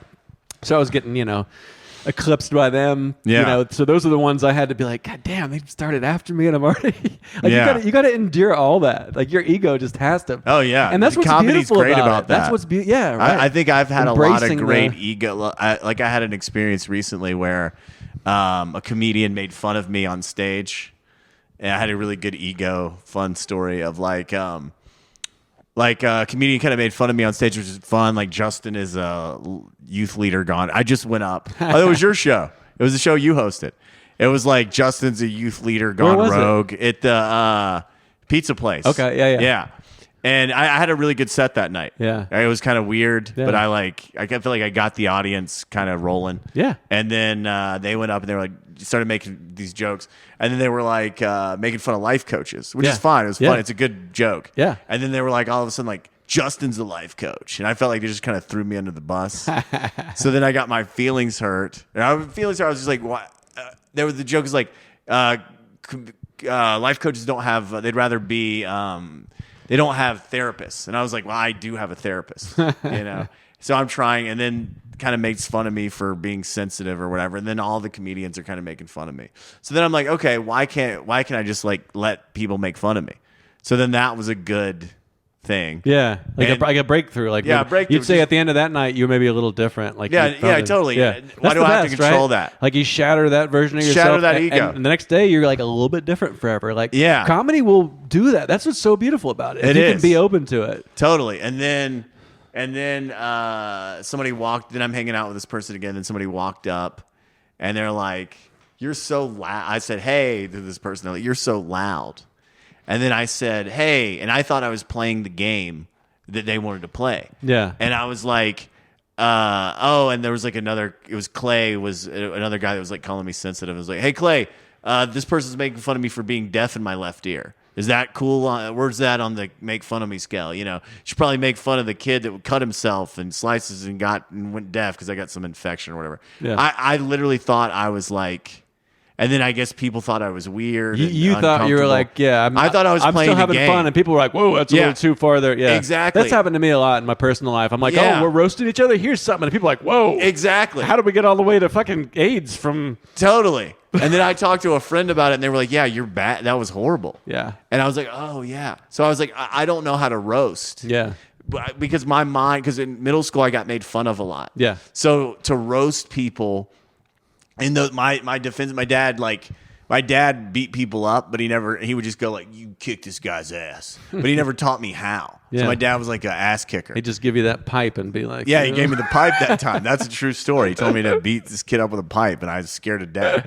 But he would be like, "Somebody's messing with you, you punch him in the face. Walk up to him, just knock his ass out." But he didn't tell me how to do it. See, that's weird because I've always wished my dad told me that, which I probably would have turned out screwed up in a different way, but like it was just the opposite. It's like turn the other cheek, and I'm like, I had to learn how to stand up for myself later as an adult, you know. So it's kind of weird. But that made me scared, so what I found to make fun of to get people back, I would like be mean and say something like psychologically damaging. Yeah. So when people are like roasting, your muscle memory is to go all the way to like the psychology. Yes, and it is hard to know. Like, there's a roast next week. You know, I like doing the roast. James and Allison are leaving. Okay. And I'm going to be in Atlanta, so I love doing the roasts. But there is this weird feeling before a roast show where everyone's like, people that you never hug are like, "Hey," everybody's like nervous because there is like a line and it's kind of hard to know. Like I know like Mario got roasted when Sophia Sanchez left like way back in the day, and everybody like roasted Mario, and then he like went to the bathroom and was crying. Really? Yeah, he was like, he tells this story. He never told me that story. Yeah, it's like it was like a roast, and then Mario's up like. So yeah, I did a roast. It can go too far. It is hard to know. I did a roast, and I was like, all right, I'm just gonna roast myself. So I was like, this guy sucks so bad. His grandma died before he was born. Yeah. So I just told all these like things of like maybe that were experiences that created chaos in my life. Like this guy used to cut himself. What a little bitch. And I just did this, and it bombed. Yeah. And nobody laughed. Yeah. And a couple people talked to me afterwards. I'm like, "Hey, that was really uncomfortable." Yeah. And I thought it was great. I was like, I'm saying all this mean stuff about myself. This is hilarious. Hey, that was really uncomfortable. I like how they're like leaning in, like, just so you know, that was not what we were looking for. Exactly. Oh, really? Well, I think that's fine. Like roast humor is a very specific, small niche of what comedy is. And you say you don't like Jeselnik. He was like the guy that that's how he started. Is he just wrote mean roast jokes. Yeah. So I think that's fine. Patrice O'Neill. that's not- Have you seen where Patrice O'Neill responds to him in a? No. He responds. But he was roasty as fuck. Yeah, but he responds to him in a like one of those. To Celebrity to Jeselnik. Jeselnik roasts him. He's like, "You're an open micer. Like you're coming at me. Yeah. Like why are you so mean to me? I don't even know who you are." Yeah. You know, and I do think there is that like Yeah. level of that is an interesting thing in comedy that I don't have a really good balance of. And I like, actually, you just mentioned Patrice like roasting. And then in my mind, I was like, that does need to happen to Jeselnik because, he is always kind of in control of his world where he's the villain. Yeah. And he probably does go out to like mics and maybe bomb, but it's like, it does kind of seem like you kind of need to get put in your place sometimes. Yeah. And that's the beautiful thing about comedy. Like, we are always put in our place. Yeah. Because we don't get booked. We don't get included on most shows. And a lot of new ideas that we think are excited about, it suck. And it's like, there's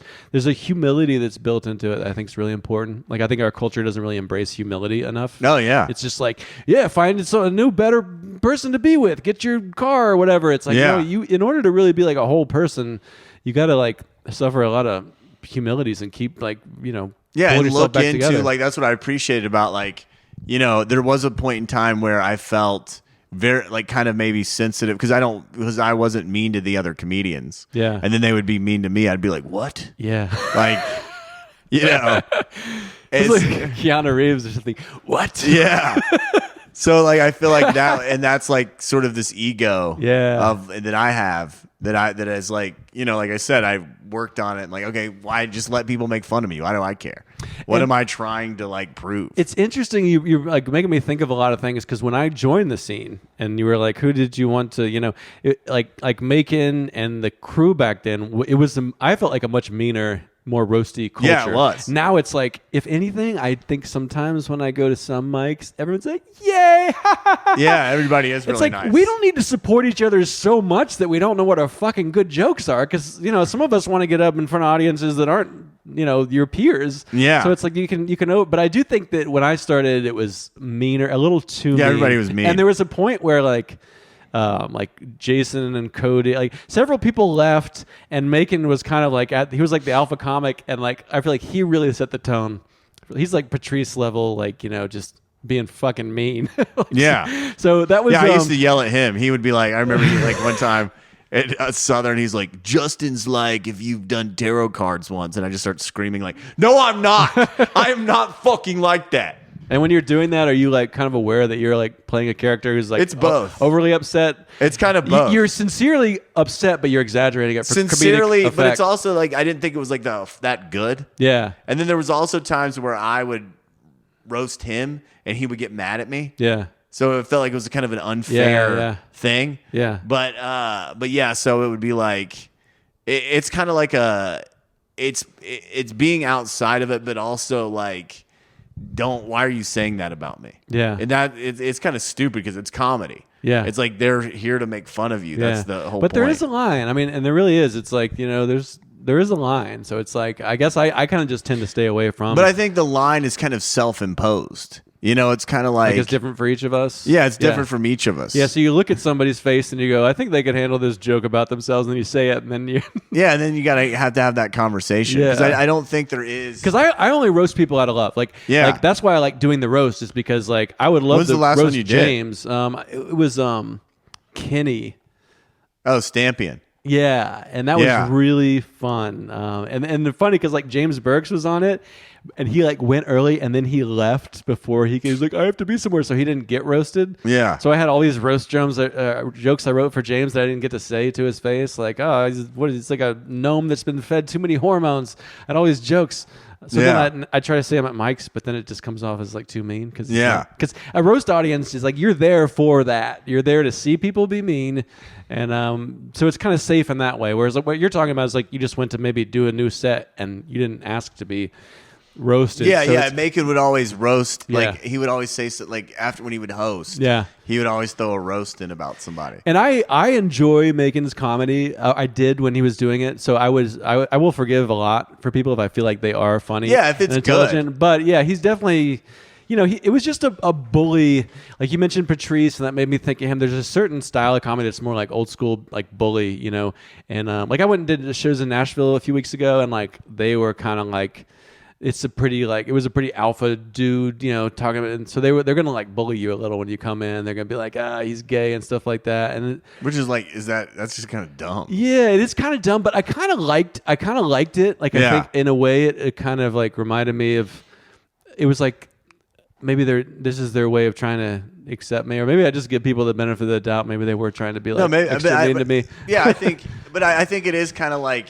I guess it's kind of I judge it on if I find it funny. Yeah. Like is it a good joke? Yeah, right. Yeah. And that's going to be subjective for everybody it is, too. It's subjective. So, right. So it's like, yeah. Yeah. Because Patrice, this is a thing I've mentioned a few times on here, but Patrice was always like, I want some percentage of the room to be really upset with me. Yeah. Like if I look out and everybody's smiling and laughing, that's not the kind of comedy I do. Like there needs to be at least a part of the room where people are like mad, and that tension creates the kind of vibe that he wants to perform for, Yeah. So it's even kind of like what your style is. You might kind of have a different threshold for like how much you want people to hate you, or totally. I think that's cool for him, and he was really good, and very good, and like being able to Cody, I feel like has that, like being able to kind of use that energy, because that's what makes Cody so great, in my opinion, is when you're able to kind of take people out of it and have some kind of energy. I feel like the laugh is bigger. If they're not, maybe I'm wrong, maybe bigger, maybe it's a different word that I'm looking for, but the laugh is kind of different if you've taken them to not laugh, and then you kind of get them to laugh. Yeah. Like I remember one set. You show them the darkness, and then the light is like brighter than it would have been. Like I remember one set at the Pulp, like Cody was like, it was a Pulp, it was Asheville Brewing. He did like 10 minutes, and the first 6 minutes was just bombing, and him like, because he was being really mean to the audience, but somehow in the last 4 minutes or whatever, he flipped it, and the whole room is just, and it was just better laughing. than it would have been if he just kept it up. Exactly. Yeah, I've noticed that like if the longer the set is that I'm going to do, the more I like to not start with big laughs. Because like if you have to do like 20, 30 minutes or more, and you come in and you're like, that last person, bah, and you get a giant pop at the beginning, it's like, that scares me more, because how am I going to follow that initial laugh for the next 20 minutes? Whereas if you come in and they're kind of like with you, they're giving you a chance, but it's just getting going. Like, I like my sets to kind of just go up, like totally. So I could see that like, and then a lot of people will say like, I like to lose them and then see if I can get them back, and that's its own game. Like when you see somebody and nobody's with them, and then they somehow like they die and are born again, like there's a redemption kind of thing that happens. It's real fun. Like I have a couple jokes that I know are gonna take people out of it, but I do it anyway because it's like fun. Yeah, like I have this joke about like men versus women. Yeah, and like I know that. Yeah, and it's like the you keep exaggerating, like they're like men are but killing animals and eating. Yeah, the first line is like, women invite the cat in. It's like, my neighborhood has stray cats. Women invite the cat in. My girlfriend invites the cat in. She, pets it and makes it purr and gives it water or whatever. And when I see a cat, I immediately fuck it, kill it, then eat it. Yeah. Like it doesn't really get laughs, but I like it. Yeah. I like that joke too. I remember you had a bunch of tags on that. Yeah, I have like 5 tags. To me, it's like, well, on the one hand, you're like subverting the genre, because it's like women are like this, and it's like this is a cheesy type of joke. So you're kind of making fun of a cliche type of joke, but then you're also kind of exaggerating it out to these like. But then it's also kind of true. I mean, I know gender is kind of dying, but I mean, at our age, we have grown up with these certain archetypes, and I think there is actually some truth. You're exaggerating but it is kind of like maternal caring energy versus the man will the woman can watch one channel for a long time without turning it, where a man needs to murder as many people as he can to fit inside his crawl space. That's great. It's like misdirection, But the first joke, I thought the second part was going to be about the TV too. Yeah, but the first joke, but I like those times when you kind of like I have this other joke that I love, where it's like I'm talking about the 3 things that liberals, conservatives call liberals, like snowflake, pussy, and homophobe, and homo, and they're all good. They're all great. Yeah, and then it's like, and then they do the cuck.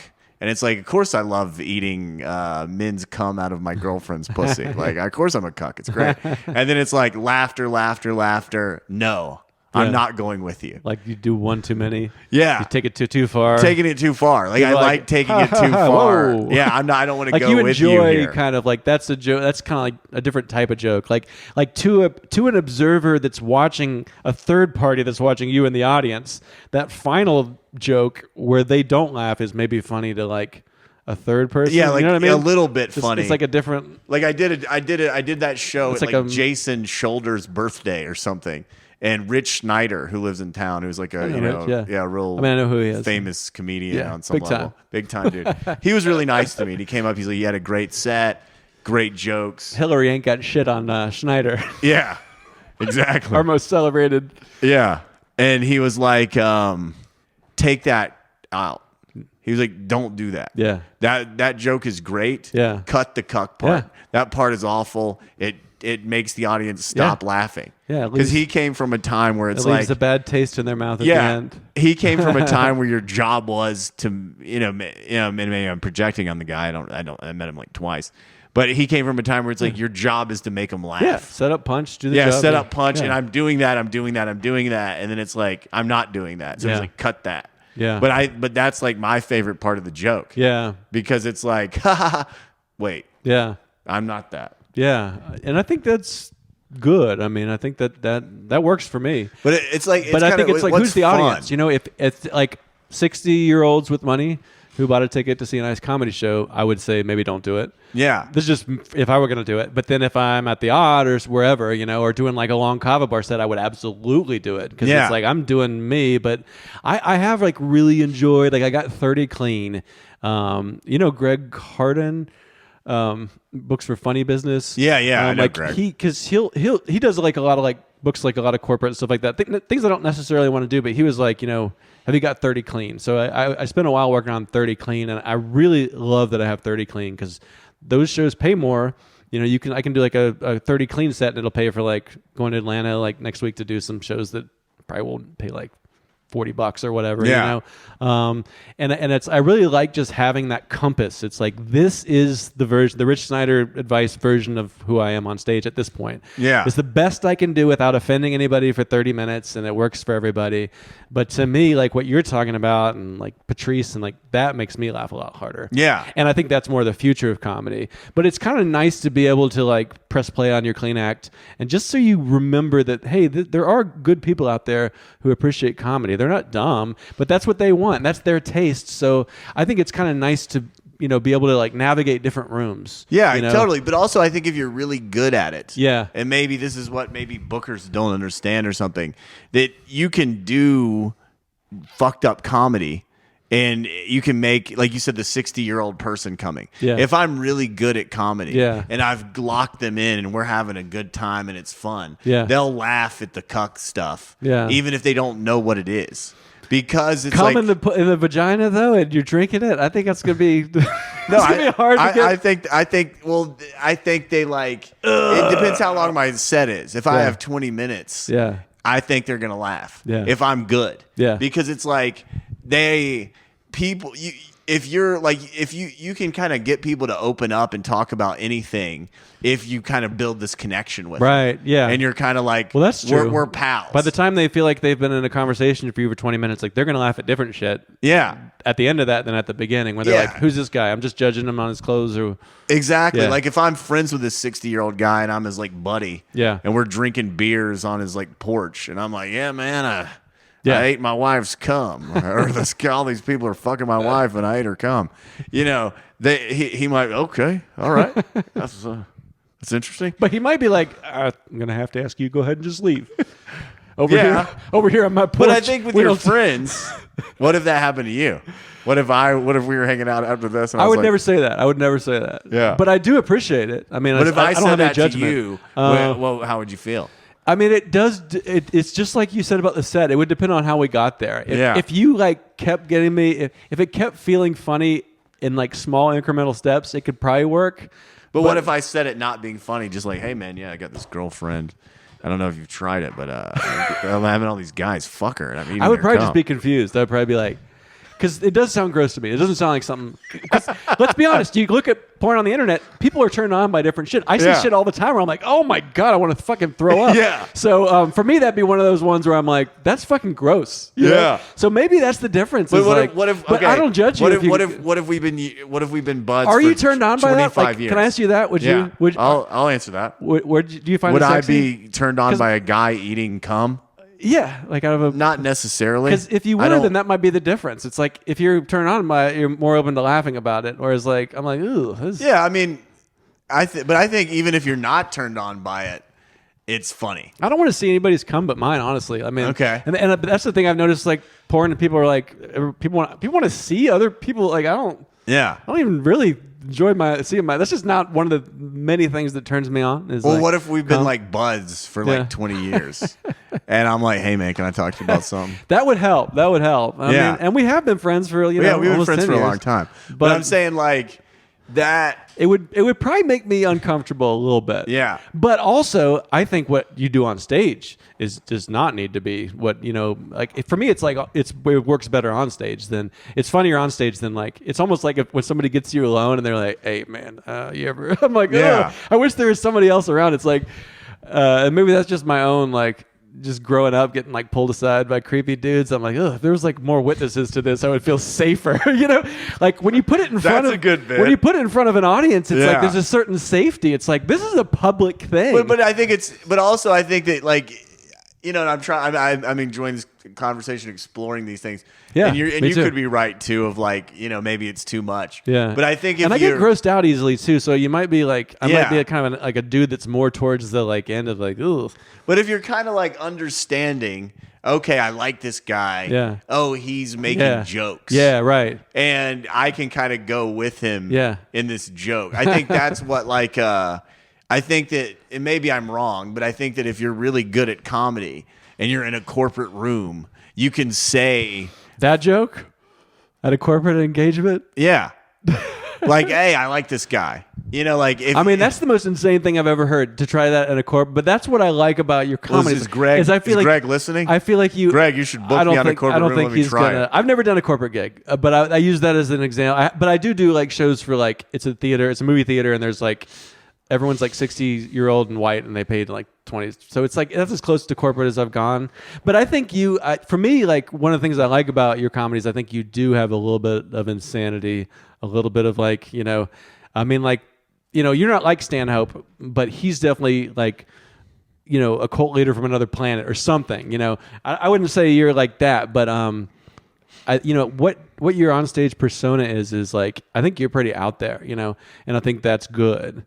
Like I think Moira and Jess are like really out there. I think Cody's pretty out there. You know what I mean? Yeah. Does this make it sense? Well, out there meaning like letting it all hang out, like very open. Out there is in like letting it hang out. Any ideas come through. That's part of it. But also it's like there's a room full of people at this show, and there's probably some amount of like personality that we all have in common.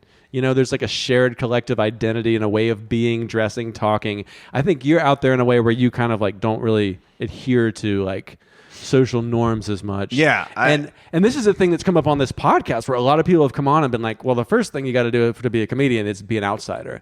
And I'm like, what? Because that never even occurred to me. But now I'm starting to see that if you're an outsider, that does kind of help. And if you get up and you look like every other white dude that's your age, I think that might make it a little. You got to really have good jokes. Yeah, totally. I mean, why should I listen to this fucking guy? There's like 20 of this guy in the room right now. Yeah, I think comedy is this really great thing where people who are the outsider, and then maybe they kind of get stuck in that place a little too much, but they can kind of like be themselves, and it's okay to like this person's like Mackenzie has kind of this outsider persona, definitely. And it's funny, and it's different. But if you maybe met her at a place and you were that same person in the audience, you'd be like, hey, check please, or you try to get away from that experience. Yeah. But it's like these are where these people can kind of shine and have fun, and it's more accepted to be weird. Oh, look, this guy's weird. Yeah. Because like I had a friend recently who was like kind of like making fun of comedy in the sense of like, oh, so these people are paying you. They pay you to make them laugh. Yeah. Do these people not have friends? Yeah. Are they not like funny people? Like, why are they going? Wow. Why do they need to go somewhere to make people, pay people I don't to need to make go them to laugh. a comedy show. My buddy, I was hanging out with him on his porch. He said this hilarious shit about eating cum out of the vagina. Yeah, exactly. So I think it's like these people are kind of like they want to go. I don't know. It's such an experience for them, and that person is kind of like more accepted in that place. Yeah.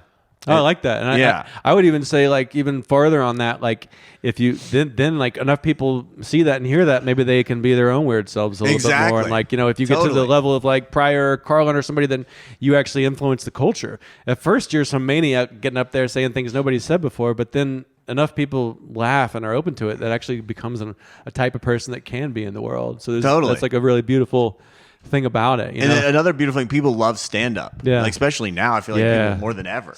More than ever. It's huge. When I started, I felt like it was peaking in an insane way. Yeah. It would never return, and it's just still continued. It's crazy. And then everybody, like, I love going to the shows and, like, talking to the people before the show. Yeah. And hanging out with the audience. And, like, there'll be, like, if it's, like, a group of people, like, they'll be like, somebody will be like, yeah, this is our friend that's funny. You should get him to do stand, like, and then, yeah, man, I'm fun. Everybody like kind of wants to do it. Yeah. It's like this thing that people are like, every really, person you talk to goes, good set. And then they go, yeah, I'm thinking I might do it. Doesn't exactly. Every single fucking person. Yeah. They go, hey, good, let me give you a compliment. And then they go, yeah, I'm thinking maybe I might do it. Yeah, my friend told me I was funny a couple weeks ago. Everyone says that. You fucking get up or don't. I don't. This does not have anything to do with me. I can't hear this from every person at every. I can't. Yeah, I used to have this joke I haven't done in a while. It's like, if I really want you to succeed in your life, and I want you to be positive to people and really like inspirational. But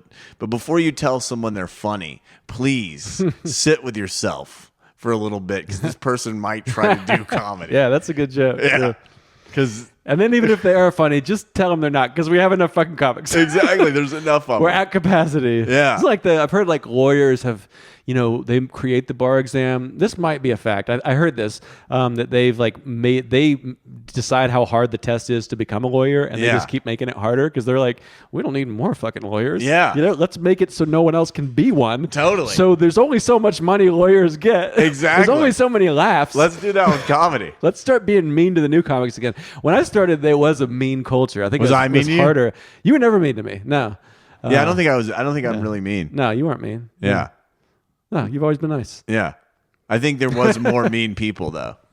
Megan was mean. Megan was mean. But I didn't mind. It was just, but it was, it was hard to, it's almost, I don't know. I think it's arguably better if you have to choose between overly supportive and overly mean. It's like, you should have to want it. You should have to, it's hard. I think that like bullying is, kind of can be helpful on some level. Like I remember I used to have seizures when I was a kid. Had a couple seizures, like maybe like 4 or 5 of them. And I was like 12, and I would have them in weird places. Like I had one at the when the prisoners came to talk to our school in like 4th grade, and I had another one in 7th grade at Roper Mountain Science Center. We were getting taught sex ed. So I remember I had a seizure, and and a girl who remained nameless, because I brought this up at our high school reunion. She got really upset. She's real successful now. She's probably listening with Greg. Yeah, she's probably Greg listening Harden right now. Greg. Shout out to Greg. She was like, I heard that she was always real mean to me. She's like, I heard that the reason you had a seizure is because you saw that you didn't have a dick. And so you had a seizure because you were in. Pretty good burn. It was a good burn. I do too have a dick. Yeah, that's what I said. I have a dick. What the fuck, Macon? Yeah, but anyway, so in that moment, she got I didn't have a comeback for that. Yeah, I was done. Yeah, but I did go. I can't have another seizure. Yeah, and I never had another seizure. Not that I didn't have other problems. Well, the interesting thing channeled it, but I was like, no way. You were like. The seizures happened after these like intense presentations. Well, it was like during it, actually. Yeah, so there's something, some like, it's not a coincidence. There's some relationship between like maybe taking in some really intense information. Yeah, I remember I had one in like vacation, like Bible school, when somebody came to talk to the class or something. But I never had one again, because in my mind, after she said that, I didn't have a comeback. Yeah, I was just like, holy shit, is there a rumor going around that I don't have a dick? And I was like, I can't I can't have another seizure. Yeah. So I was like, I told myself, I was like, you can't do that. You just can't. And I never did. So it's like, I think that I made like a decision in myself. Right. Yeah. You had to kind of lock in. Like my kids are getting bullied, and it's like there's different levels of it. Obviously, if you're like physically being assaulted, that's one. Exactly. Obviously, there's a line. It's just like with the roast jokes, but it's like, do I? There's kind of this impulse to be like, well, let's go down to the school and let me fight this battle for you. And it's like, well, if I do that every time, like eventually they're going to be a grown up in some workplace. There's going to be some person fucking with you. There's always exactly. So you do kind of have to. So it's more like when I was bullied as a kid, for some reason I never told anyone, and I think that there was like this. There was no awareness about bullying, so it was like I guess I'm ashamed and there's something wrong with me and I'm weak. So just kind of carrying that. So I'm trying to encourage them to just like talk about it. That's great. Like So. We'll see. I'm sure I'm screwing him up in like other ways, but no, that's great. The bullying is not something that I want to stop unless they're like really in danger. But it's like feeling like you have to hide that and feel like you're weak and ashamed and you can't tell it. Like, I don't want them to go that route.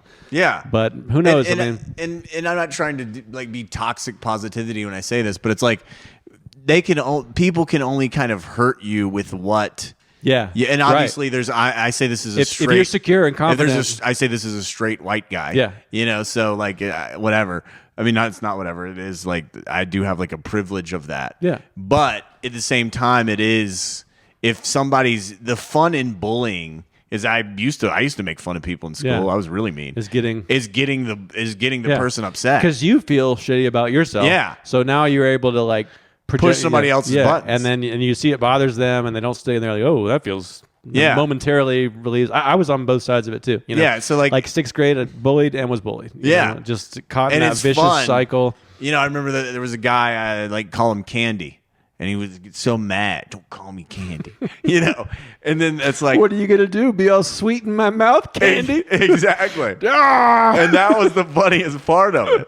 Was that he would get mad. Oh, so it's like, but if I did it and I was like, yo, what's up, Candy? He'd be like, hey, what's up? Be like, oh, okay. I wouldn't even think about calling him it again. Dude, that's my two kids. Like the younger one fucks the older one's like reading books, and the younger one's like, yeah, just stop it. It's like if you would just fucking be cool about it. And then I'm not being cool about it. I'm like, if you would just, I'm like modeling the opposite. I'm like, God damn it, why can't we? So I'm like, oh yeah, that's where they got it from. That's funny.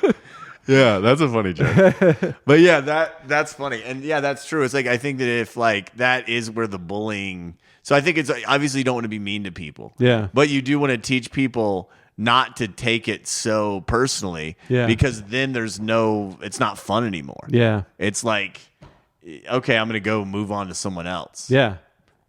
Yeah, I think, and there is a difference between the word roast and the word bully in my mind. But it's pretty similar. Yeah, definitely. There's like overlap, and it's words are, we all kind of think different things about words. Yeah.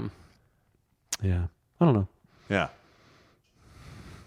We should wrap up soon. Yeah, let's wrap up. Do you know how long we've been talking? Take a guess. Well, I did look at the clock, so I did see that. It goes by, doesn't it? Yeah, it does. We did it. By, we get into it. I don't know. This is great. Yeah, should we just wrap up there? Yeah, we can wrap up. All right, Justin, thank you so much for coming on. Thank you so much for having me. I'd love to come back sometime. Yeah. This was a lot of fun. Absolutely. Yeah.